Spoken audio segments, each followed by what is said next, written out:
Esto es nuevo, Oscar, esto es nuevo. La redistribución es la que se le plantea al gobierno y se plantea en el sentido de la equidad, en el sentido de las igualdades y de las oportunidades y de equilibrar las diferencias.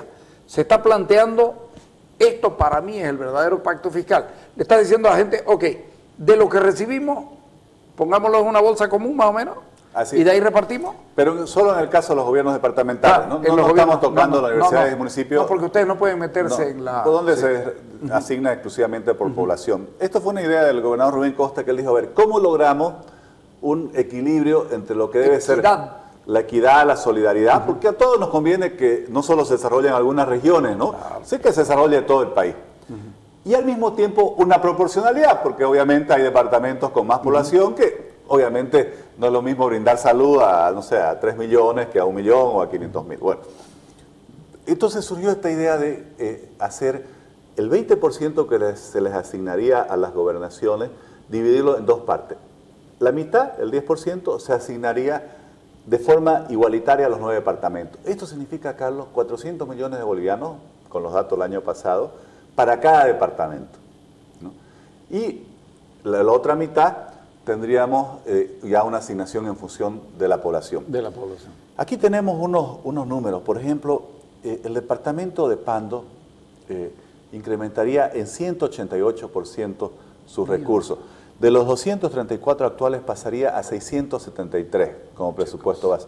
Es interesante también que según esta propuesta Santa Cruz no es el departamento que más se beneficia, el que más se beneficia es Cochabamba.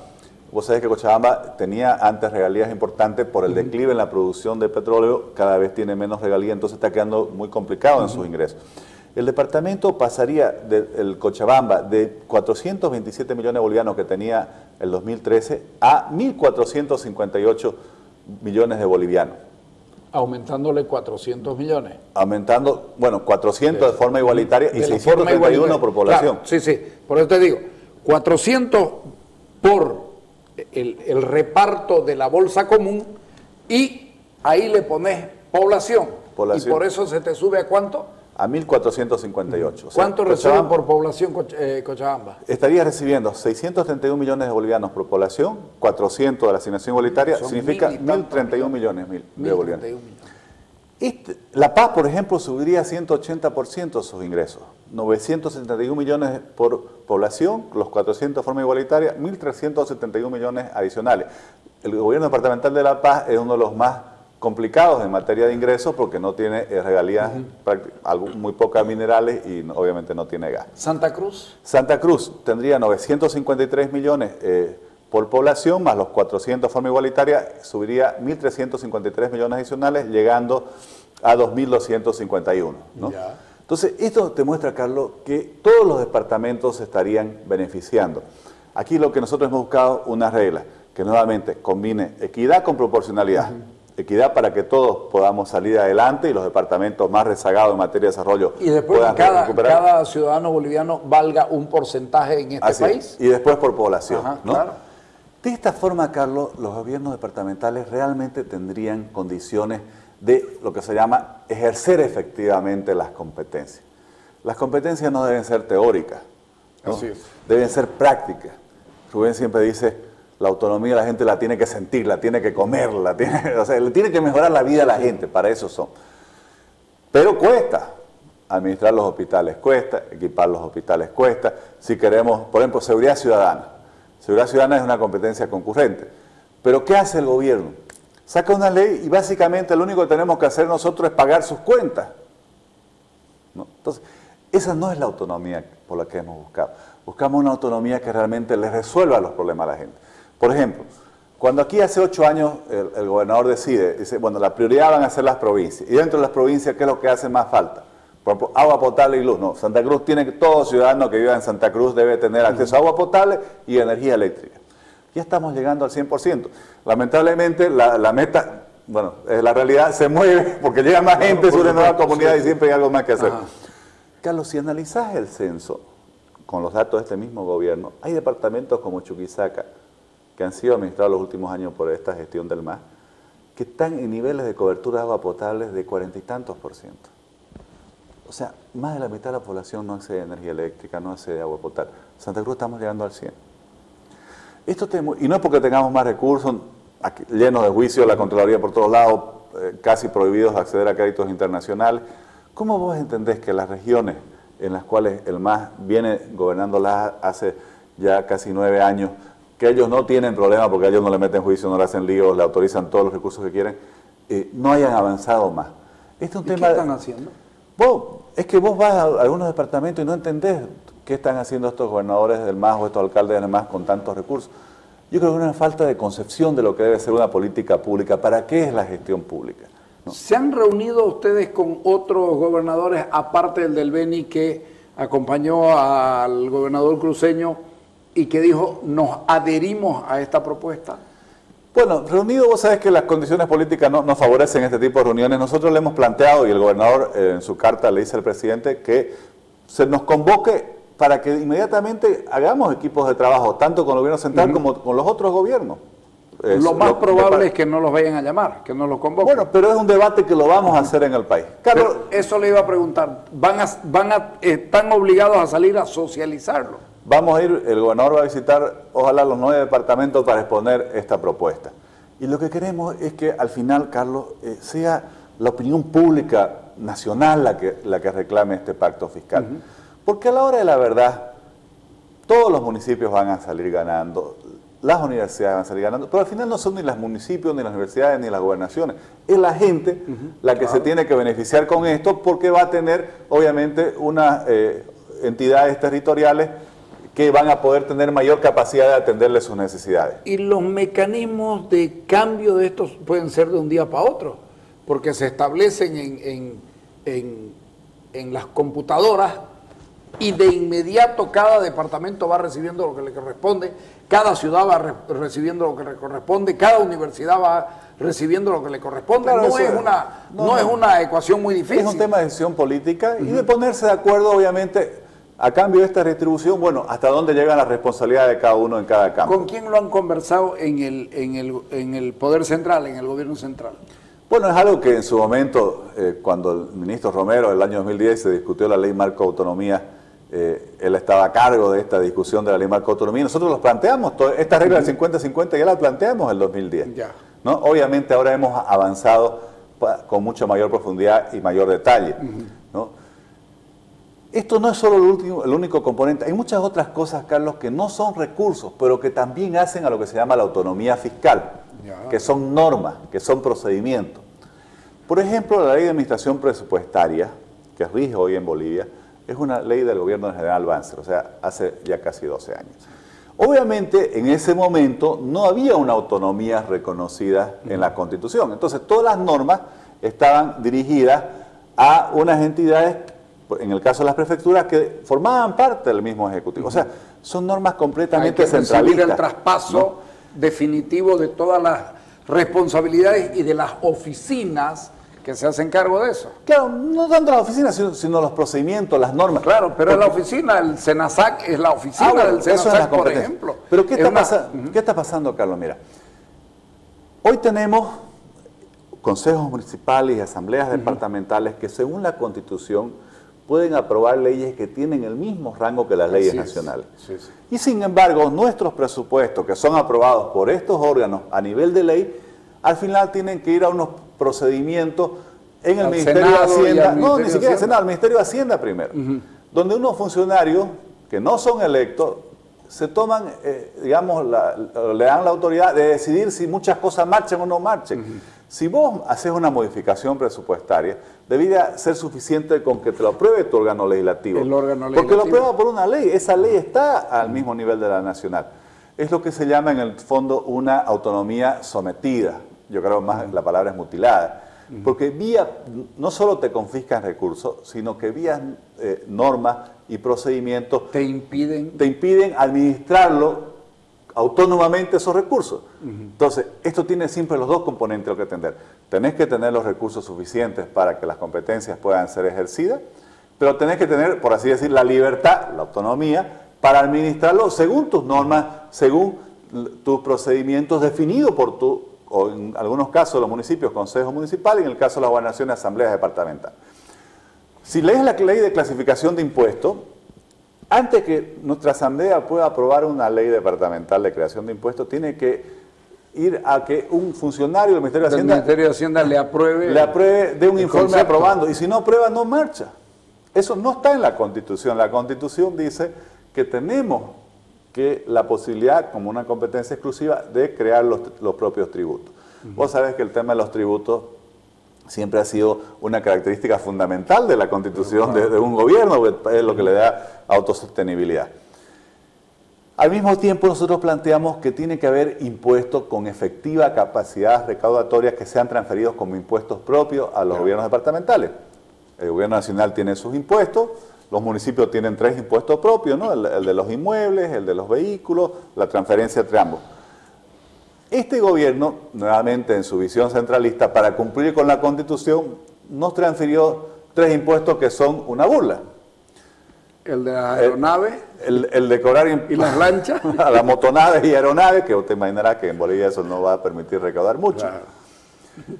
Al medio ambiente, excluyendo la minería y los hidrocarburos, que son obviamente las actividades con mayor impacto y las que podrían aportar en mayor medida, y el de las sucesiones hereditarias y transmisiones gratuitas de bienes, que es un impuesto de recaudación muy limitada en nuestro país, porque no hay grandes fortunas, en fin.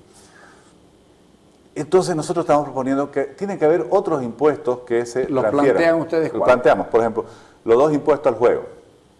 Ya. Eso en todas partes del mundo, esos impuestos son para financiar la salud. Eso implicaría también que ustedes pueden dar licencias de funcionamiento, etcétera, etcétera, porque si no, si te los dan allá, te los cortan y se acabó el asunto. Bueno, si analizás, por ejemplo, este es un caso interesante de ver cómo este gobierno ha centralizado, incluso contra la Constitución vigente. El tema de juegos de azar, de loterías y juegos de azar, en la Constitución es una competencia compartida. Sí, señor. ¿Cómo define la Constitución una competencia compartida? Lo único que le permite al Estado central, la Constitución, una competencia compartida, es aprobar una ley nacional. Pero la ley departamental, la reglamentación y la ejecución, que es la administración, debiera estar a cargo del gobierno subnacional. Ya. El departamento o el municipio. Este gobierno viene y saca una ley donde crea la autoridad de juego que hace todo. Da las licencias, supervisa, inspecciona. Eso no ellos debían haber hecho la ley y todo lo demás debiera estar a cargo de los departamentos. No nos estamos inventando, Carlos. Así está la Constitución y además así funciona en todo el mundo. Porque con estos ingresos generalmente se atiende a las necesidades de salud, ¿no? Esos 2 impuestos... Y es un ingreso importante, ¿no? Bueno, en algún momento en el municipio hubo en algún momento el ingreso por las casas de juego y los bingos. Es importante en la medida que se desarrolla legalmente el sector. Por supuesto, sí. Otro impuesto que nosotros creemos que debiera pasar, porque ¿qué hemos hecho? Hemos analizado cuáles son los impuestos que son fácilmente identificables en un territorio departamental. Por ejemplo, el de transacciones financieras, se puede decir cuánto se recaudó en cada departamento. O los impuestos el tema del régimen integrado y agropecuario. Porque al final la gobernación es la que construye los caminos provinciales, la que brinda servicios para el desarrollo agropecuario. Aquí también quisiera destacar un tema que es importante. ¿Por qué los gobiernos departamentales, por así decir, tienen derecho a coparticipar de los impuestos nacionales? Porque estos impuestos nacionales son recaudaciones sobre ciertas actividades económicas. Pero ¿dónde se realizan esas actividades económicas, Carlos? Eso te iba a decir. En el territorio, en el departamento, en el municipio. O sea, ¿no? están pidiendo también la radicatoria del... No solo bueno, pueden coparticipar, pero para que esas actividades económicas que generan esos tributos puedan ser posibles, ¿a quién le piden servicios? También a los gobiernos departamentales, claro, obviamente a los municipales, por eso ellos también tienen. Piden caminos, piden electricidad. ¿Con qué dinero se va a hacer eso? Bueno, por eso es que los gobiernos departamentales tienen que poder participar para poder justamente brindar esos servicios, ese apoyo, esa infraestructura. Porque además esto le da sostenibilidad en el mediano y largo plazo porque ata la recaudación y su sostenibilidad en el tiempo a la actividad económica, que si bien en periodos de crisis puede disminuir, es mucho más segura y más estable que depender simplemente de regalías que que pueden ser vulnerables a las oscilaciones de los precios internacionales y además dependen de cuán bien o mal lo hay YPFB, porque nosotros, por ejemplo, en Santa Cruz, y es algo que tenemos que discutir hacia futuro, no se están desarrollando nuevas reservas, porque YPFB aquí o no ha explorado lo suficiente, o incluso muchos años dejó de explorar en el departamento, sí, ¿no? Y no ha desarrollado los campos de aquellos pozos donde se supone que, o ya se ha comprobado que hay gas. Entonces, esto nos deja... No tiene plata, pues no quieren venir. Pero esto nos deja vulnerables en mediano y largo plazo. Claro. Y ahí yo vuelvo al ejemplo de los hospitales. O sea, ya está bien, hemos asumido los hospitales, pero esto, de aquí 5, 10, 15 o 20 años, igual hay que seguir administrándolos, atendiendo a la gente, independientemente de qué pase con los ingresos. Por eso es mejor complementar las regalías con el tema de la coparticipación sobre los tributos.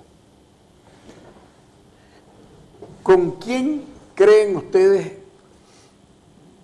que pueden hablar para tener por lo menos 5 gobernadores o universidades, no sé, pero para ir haciendo cuerpo? Porque el tema es que esto suena muy bien. Esto de aquí yo voy y se lo muestro a algún gobernador y tendría que tener un argumento muy válido para decirme, no, yo no quiero más plata. ¿No es cierto? Pero por la militancia política te dirían, no, mira, no me compliques la vida. Claro.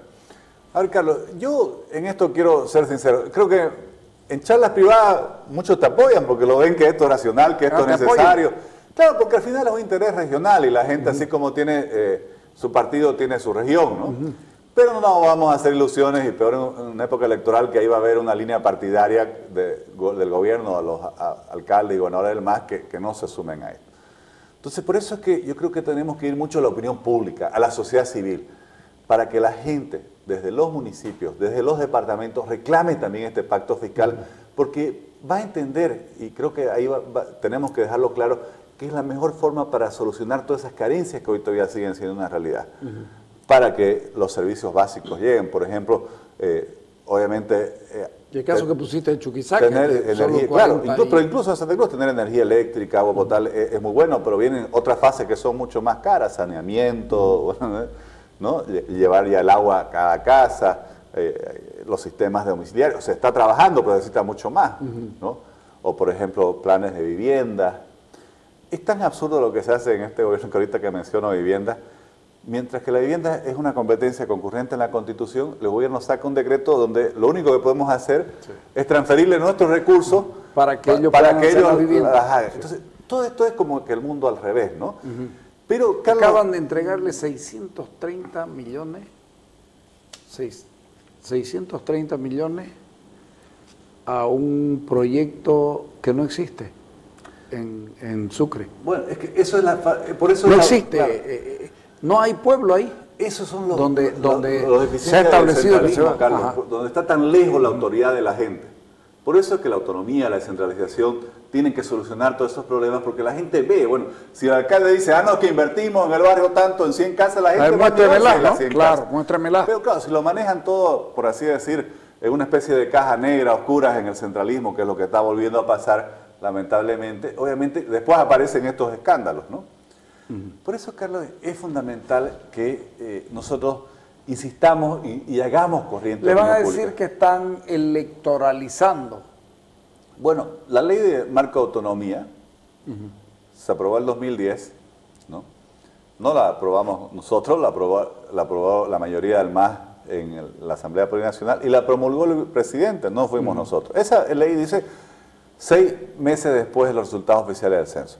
El censo se tenía que haber realizado el 2011, ¿no? Ellos se atrasaron un año hasta el 2012. O sea, no importa si hay la queja, si hay el estigma, ustedes por los próximos 3 meses van a tratar de hacer por lo menos 3 meses. No, Carlos, esto no hay que pararnos de 3 meses, 6 meses. Es como la autonomía, Carlos. Ok, ya. Las tenés que pedir hasta que la consigas. ¿No? Y siempre nos dijeron no en todos los avances de descentralización que hubieron, pero hay que pedirla hasta que se la consiga. Y hay que hacerla una causa nacional esto del pacto fiscal. Hoy Rubén decía, en un acto que hubo en la gobernación, decía, conseguimos primero la autonomía política, que es la que está en la Constitución, ahora tenemos que conseguir la autonomía económica, que es obviamente el otro pilar fundamental. Así es, el otro pilar fundamental. Y esto tenés que seguir, por así decir, entre comillas, peleando hasta que lo consigas. Se lo vamos a ir reclamando en la medida en la que vayan pasando los días, porque es lo correcto. A nosotros nos parece muy bien. Y por eso decía Carlos, no hemos sido nosotros los que nos atrasamos un año en hacer el censo, no hemos sido nosotros los que después de año y medio, o ya va a ir para 2 años del censo, supuestamente todavía no hay resultado oficial. Es el gobierno. Si ahora coincide con la época electoral, esto nosotros lo planteamos y por eso quedó esa frasecita. Pero no deja de ser bueno que esté en época electoral porque la gente se vuelve más sensible al debate, se vuelve más sensible al reclamo. Porque además, Carlos, en unas elecciones que se aprecian de ser verdaderamente democráticas, se debieran debatir los grandes problemas del país. Y está claro que esta excesiva centralización, no hay pues Estado moderno donde el gobierno central se lleva 88%, Carlos. Eso no puede estar bien ni aquí ni allá, ya no existe en el mundo, es al revés. ¿Lo han conversado esto con otros partidos políticos, con otras organizaciones políticas? Te digo porque hay varias organizaciones políticas que van a participar en elecciones, no necesariamente van a haber alianzas, no voy a hablar de eso en este momento, pero no son oficialistas, consecuentemente probablemente estén abiertos a ver este tipo de cosas. Y hemos encontrado mucha simpatía y mucha adhesión, y está claro que si llegamos a participar en una coalición, nosotros obviamente hemos propuesto que este sea un elemento fundamental de cualquier propuesta alternativa. Incluso en el documento que se publicó de coincidencias programáticas con el MCM, está el pacto fiscal como uno de los puntos fundamentales, que ellos también lo han asumido, ¿no? O sea, esto lo vamos a seguir, pero como ya estamos hablando de elecciones, quiero cambiarte de tema radicalmente porque Germain Caballero está denunciando que en San José Chiquito hay acarreo de gente que lo han probado, que lo han mostrado. Hoy día en la tarde, a las 3 de la tarde, estaban convocando, llamando a arrebato a las campanas para que se junte la gente, para comenzar a tomar acciones y plantean un paro el día de mañana. ¿Cuál es la relación de ustedes con este asunto? ¿Lo conocen? ¿Cuál es la reacción que tienen frente a, viejo, grave sería que comencemos a trasladar gente? Ya la hemos sufrido, Pando lo sufrió, y ¿qué van a hacer ustedes? A ver, Carlos, primero, este es un tema que el MAS lo viene practicando hace buen tiempo. Por ejemplo, siempre han inscrito ciudadanos que viven en Chapare, en Yapacaní, para asegurar las victorias en esos lugares. O, como en San Julián, tienen una mayoría, de ahí, por así decir, sacan gente, votantes, que lo llevan a inscribir, obviamente no residen en el otro municipio, en la otra provincia, vuelven a su casa, a sus labores, y un día antes de la elección o el viernes antes los llevan nuevamente para que voten. Esto es obviamente una forma de fraude, porque claramente está buscando alterar forzadamente, artificialmente, las relaciones poblacionales y en función de eso conseguir un resultado electoral favorable. Hemos estado conversando con nuestros dirigentes de San José y de otras provincias, y esto obviamente se lo está denunciando. Hoy se ha aprobado un documento de Demócrata de Santa Cruz, que ha tenido un encuentro departamental sobre este tema, y va a haber que ser muy ágil y muy activo en esta denuncia, que lo único que hace es, una vez más, poner en aprietos al sistema electoral boliviano, que cada vez tiene un desbalance mayor. Eso te iba a decir, es cada vez menos confiable el sistema electoral boliviano, y le salen con esto. Claro, porque es un ¿Ustedes confían en que van a haber unas elecciones 100% limpias? ¿Cómo se están viendo las cosas? El vicepresidente del Tribunal Supremo Electoral, el señor Obando, dijo que la gente puede determinar dónde va a votar, que no importa dónde se inscriba. Bueno, estoy diciendo como elemento para partir del análisis en qué tan confiable es el sistema electoral. Esa afirmación, por ejemplo, es absolutamente contradictoria con nuestro sistema electoral, porque, a ver, si vos te inscribís donde, por así decirlo, te dé la gana, significa que en Bolivia, donde ese día no hay transporte público, de alguna forma te van a transportar. Eso ya presupone el acarreo. O sea, para que eso pueda ser verdad, hay que acarrear gente de un lado a otro, obviamente ya rompiendo la ley. Y ya desde el momento que no hay un sistema que te dé iguales condiciones, el sistema no es igual, Carlos, ni las elecciones son equilibradas, ni hay fair play, como se diría en términos futbolísticos.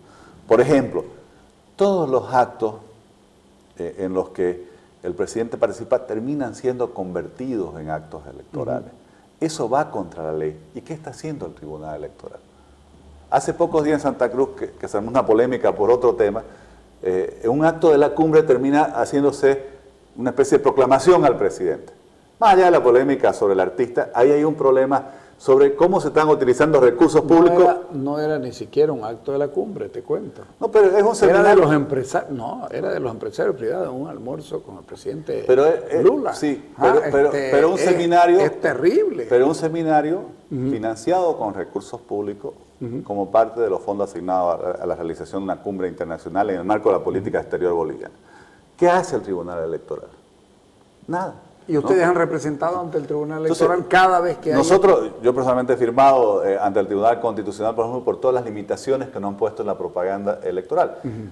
Según las normas y cómo lo está interpretando el Tribunal, Carlos, hoy una organización política en Bolivia no puede ni siquiera promoverse a sí misma. O sea, nosotros que somos una nación nueva, que tenemos un nombre nuevo, Movimiento Demócrata Social, nuestra sigla demócrata, hoy no estamos autorizados para promover nuestra organización política, ¿no? Hasta 90 días antes de las elecciones.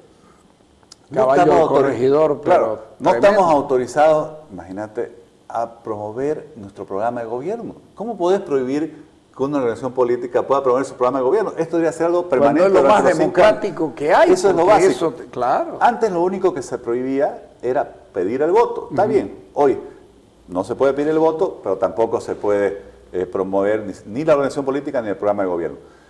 Como se ha reducido el periodo de publicidad electoral a solo 30 días. Tenés una campaña de 90, pero solo podés hacer publicidad en 30. Todo esto son unas condiciones que implican tal desventaja frente al oficialismo, Carlos, que obviamente de por sí ya no puede haber una elección limpia en esas condiciones. Limpia no es solo que vayan y te marquen la papeleta de otro lado. Todo esto también... ¿Es constitucional eso? Mira, se han presentado, recursos. Hay algunos pendientes, otros lo han rechazado lamentablemente en el Tribunal Constitucional, porque claramente hay un desbalance absoluto que además está siendo no solo tolerado, sino en unos casos promovidos por el Tribunal Electoral. Sí. Bueno, hay que ver lo que pasa, a ver si la semana que viene nos sentamos a ver qué es lo que va a pasar ya en el campo político, ¿ok? Bueno, te agradezco por venir. Gracias por la oportunidad. Vámonos al corte.